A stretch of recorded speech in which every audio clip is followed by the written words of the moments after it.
गुरुजी, हम अपना अधिकतर जीवन भ्रम में ही जीते हैं, लेकिन जब इस भ्रम के कारण पीड़ा होने लगती है, तब हमें एहसास होता है कि हमने कितने भ्रम पाल रखे हैं।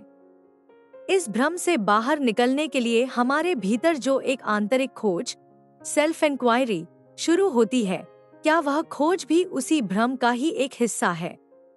और क्या इस खोज का होना सच में आवश्यक है?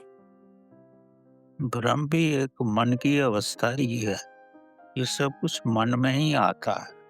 तो जैसे ही मन से ऊपर उठोगे तो भ्रम भी समाप्त हो जाएगा, वासनाएं भी धीरे धीरे समाप्त हो जाएंगी, शून्यता मन में बढ़ेगी, मन पूर्ण रूप से शांत होगा।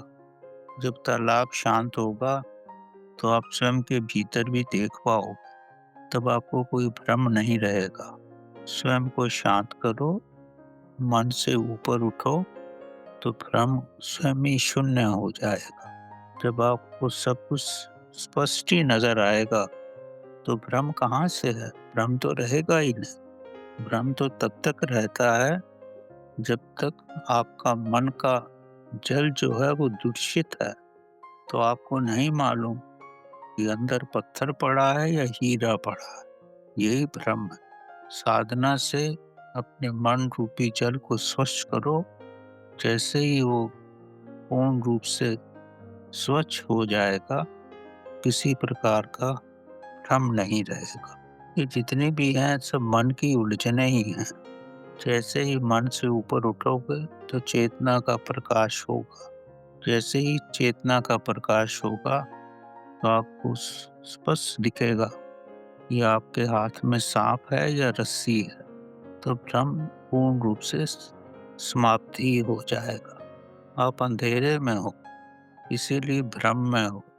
आप रस्सी को सांप भी समझ लेते हो, सांप को रस्सी भी समझ लेते हो। जैसे ही प्रकाश होगा तब आपको सब कुछ स्पष्ट हो जाएगा। तब भ्रम शून्य हो जाएगा। चेतना का प्रकाश बढ़ाओ, ध्यान की अवस्था में जाओ और मन से ऊपर उठो। यही विधि है, करना आपको है। धैर्य से करो, शीघ्रता से कुछ नहीं होता। कोई जल्दी मत करो। बीज को भी अगर पृथ्वी में डालते हो तो 3-4 महीने के बाद ही वो अंकुरित होता है। रोज मिट्टी उठा के देखोगे तो कभी अंकुरित नहीं होगा। निष्काम भावना से सब कुछ करो, समय आने पे सब कुछ हो जाएगा।